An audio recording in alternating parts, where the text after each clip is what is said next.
showed it.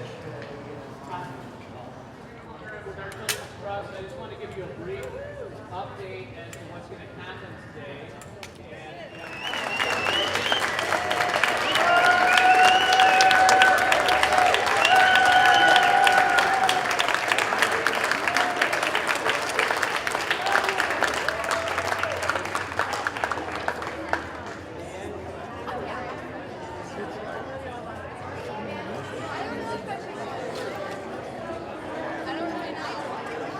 Children's trust and save the land.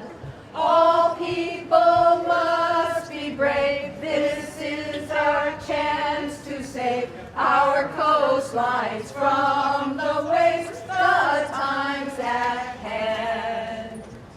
We must make promises, shun doubting Thomases, clean up the air.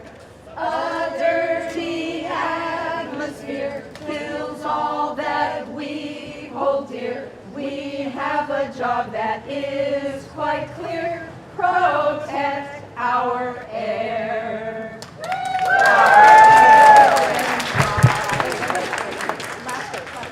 Our children's lives depend on laws that will defend our planet's health.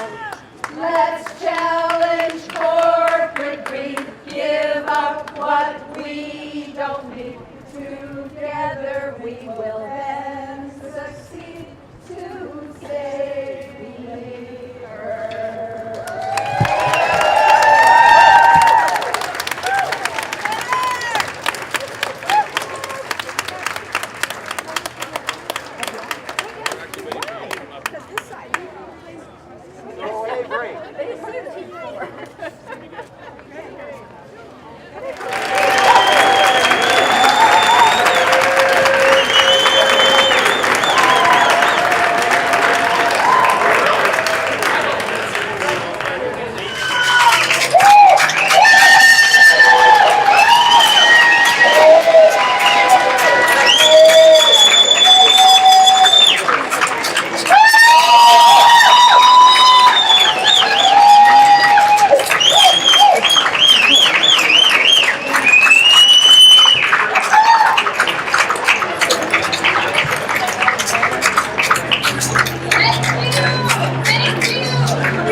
Want you guys all behind. Plaintiffs is done.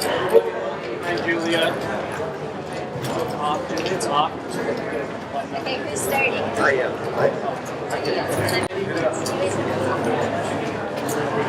Good afternoon, I'm Phil Gregory, and I want to thank you, first off, thank you all for being here, but I want to recognize the incredible job that Julia Olson and Andrea Rogers.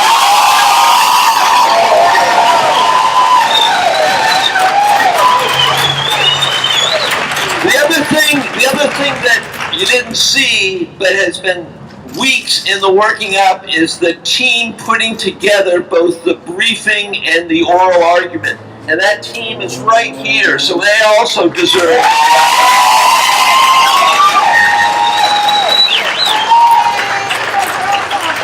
And finally, we have our wonderful plaintiffs here, and they have been incredible in terms of getting the word out, being here for the hearings, and signing declarations when they could have been playing video games. So please give them a great round of applause.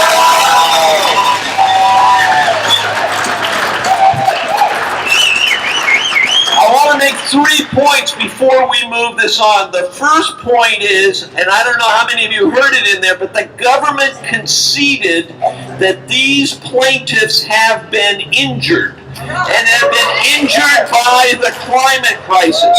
What the government said is, we don't care whether they've been injured, they don't have a claim. And that's not the way I believe our Constitution is framed.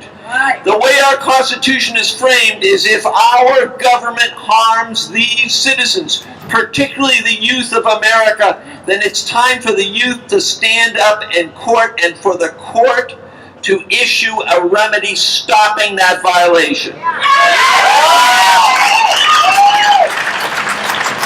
Julia had a great line in there where she said, "The Constitution is silent on the national energy system, but loud with liberty."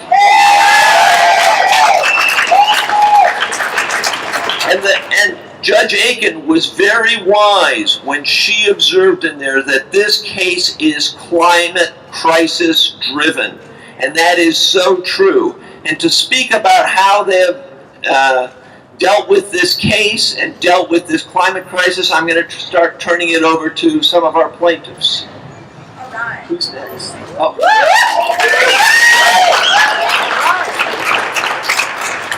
Hi, my name is Jenna Foylan and I'm 15 years old and I'm from Ray, Louisiana. In August 2016, my house was flooded. I woke up at midnight to my older sister knocking on my door telling me that there was water coming from my room. I was really confused and thought it was a dream, but then I got out of bed and stepped into climate change. We had to make sure all of our siblings and animals were okay. It was really scary, but I was sort of numb because it was midnight and I was really tired. My government continues to promote the development of fossil fuels, even though they know that it threatens my life and my home. They opened up the Gulf of Mexico for gas leasing. The Bayou Bridge pipeline is going through most of South Louisiana and including my town. These actions are only going to further climate change and worsen the storms where I live and flooding in my area. Not everyone on the planet is dealing with impacts as extreme as this. My home is still not repaired after 2 years of the flood. We still don't have floors where I live.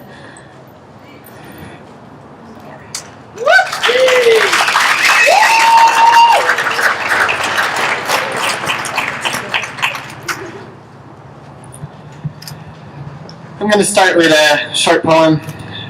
You know, I spent many a day wondering what I could say, but in the end, I looked at you and I could only say what's true. At the start, we hardly knew. It was just something we had to do. You may ask what makes us right. Don't you see our eyes shining with this light? You've got guns and heady planes. We've got laughs and summer rains. In this time filled with lies and strife, we'll keep dancing in the hoop of life. I know you're holding all the cards, but we have rabbits and flowers playing in the yard. You know we're all your children too, and all we're saying is I love you. With the love of 1,000 trees that we will never be able to see. With the love of a mother's pain in the eye of the hurricane. With the love of each new birth and with the love of all this earth. My name is Jacob, I'm 21. I've been suing the government for 3 years. And during those 3 years, I have seen the trees on my farm close to Roseburg, Oregon, start dying because of drought stress. I have breathed the smoke that is getting worse and worse every year from the mega wildfires in our regions that are fueled by climate change. I think to know that this is only the tip of the iceberg, the beginning of the destabilization that climate change has in store for me and my generation is probably one of the worst feelings that I can think of. Of all the crimes that a nation can commit against its citizens, the deliberate and conscious poisoning of the very basic resources that we will depend on is probably the most far-reaching and insidious. And we will only see those full effects in my lifetime and in my children's lifetime. This is exactly what the Trump administration is doing by promoting coal and gas over renewables, by deregulating our federal waters to open them up to gas drilling, by deregulating emissions limits on cars, among others. These actions work directly to deprive me of fundamental food and water security and the very land on which I live and farm through climate change-fueled mega wildfires. They threaten my constitutional rights and the very social and economic security of the community that I live in. During the past 2 years, this administration has done nothing but obfuscate and bring up excuses, including by filing multiple motions that had already been upheld by the Ninth Circuit Court and this court here in Eugene. This administration is running from the truth of science and our voices as they will be presented at trial. It is high time that it faces justice. Thank you.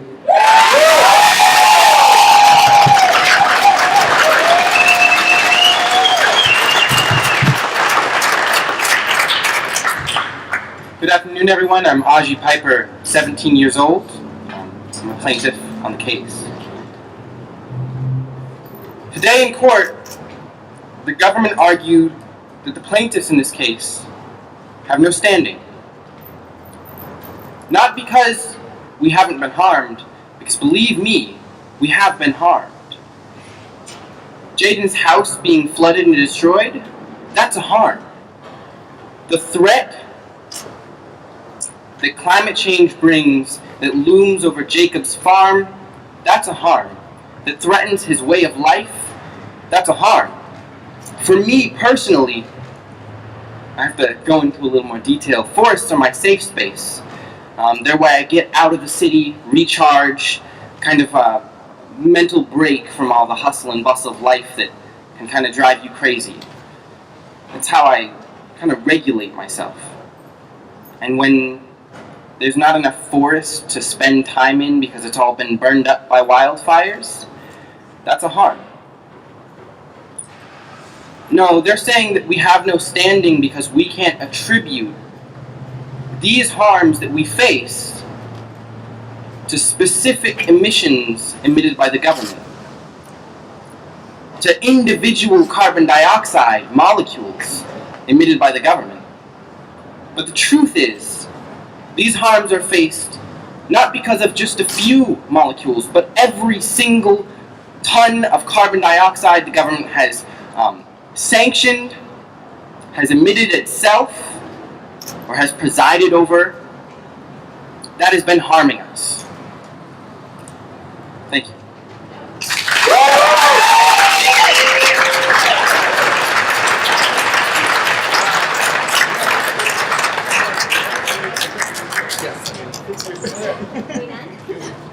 Alright, it is so hot up here. So I'm just going to be really short.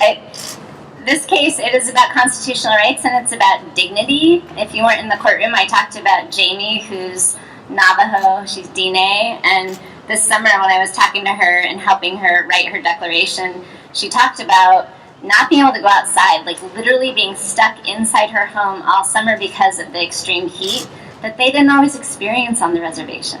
And this is her land, and she's been impacted in so many ways that personally affect her in her dignity and her heritage. So these are real harms, and the United States government is the most culpable party on the planet for causing climate change. And we have so much evidence, it's overwhelming evidence. Our job is really to narrow it and figure out the best of it to present because there's so much evidence of it. So when we get to trial, we'll easily be able to prove that up. And right now, we're just fighting a request for a stay by the Supreme Court, or in front of the Supreme Court, and so that's our next task. Our brief is due on Monday, and we'll be ready. And some of the key cases we rely upon are cases that Justice Kennedy wrote about the dignity of individuals and the right when you are suffering infringements and deprivations of your liberty under the U.S. Constitution. It is the courts that have the duty to hear those cases, and that is what is before the courts right now, and we're confident that we're going to prevail on that argument. Thank you so much for being here. Hey y'all, so I want to thank everybody for coming out here. We got a whole long road towards trial, and there's going to be a heck of a lot of stuff after we win at trial. I'm going to need all of you all. I know it's hard to get involved in a legal case and in a trial, but you're doing it today, and you're doing it by having these conversations with your family, with Uncle Bob at Thanksgiving, and all those tough times where you're out in the world and hearing ideas that challenge what we believe and what we're trying to do. So I'm going to invite you all to come up here right now. If you don't have a camera, you just want to stay down there with the camera, but if you got a sign and you want to come up here, please come join us in these steps for a final picture before we all go and go off in our ways here. So thank you so much. Give yourselves a round of applause and come on up here.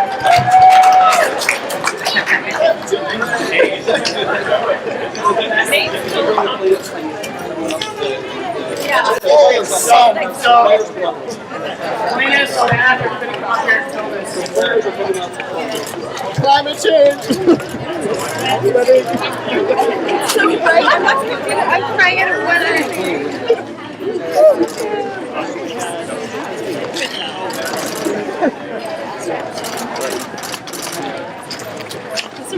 It's like an Arizona. What's wrong with it? My cheekbones.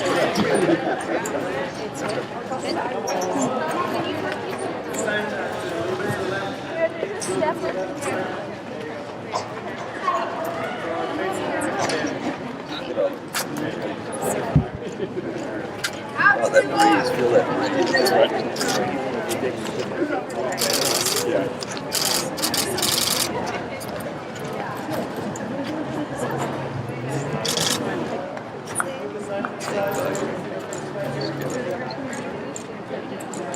That's what you want.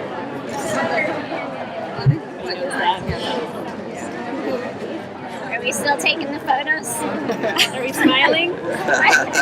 Caitlin, you gotta tell us when to stop.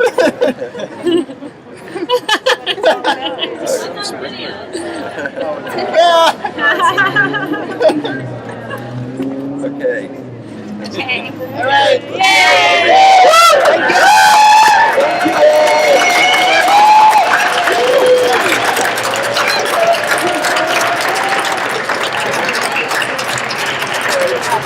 So the government is really trying to bury us in a lot of paper right now. They have motions pending before the district court here. They have motions pending before the Ninth Circuit Court of Appeals, and now they have a motion pending in front of the U.S. Supreme Court. So they are really desperately trying to have some court stop this case in its tracks. And so they keep making the same arguments, hoping that someone will grab hold of those arguments. And the core issue they raise is they claim that they're being so harmed by having to prepare their case for trial. And therefore they shouldn't have to go to trial in a case they disagree with. And that's just not how the judicial system works. The government is often a defendant in cases it disagrees with, and the ordinary course in a case like this, especially a constitutional case, is for the district court to hold a trial on the merits and decide the questions of fact and law, and then for the government to appeal an adverse decision. And so we're hopeful that's going to be the course for this case, and what we're doing at our Children's Trust, and what the legal team is doing, is really just responding to all of these motions, including a motion to the Ninth Circuit, and we won that one. So the Ninth Circuit denied the request to stay the case. That happened on Monday, and now we are going to be opposing their similar request for an emergency stay to the U.S. Supreme Court, and Justice Kennedy will likely decide that in the next week or two before he retires from the Supreme Court. So we're busy, but we're confident in our arguments, and we think we'll stay the course for trial. Yeah, Charlie's mine. Turn back our children's trust and save the land. All people must be brave. This is our chance to save our coastlines from the waves, the times at hand.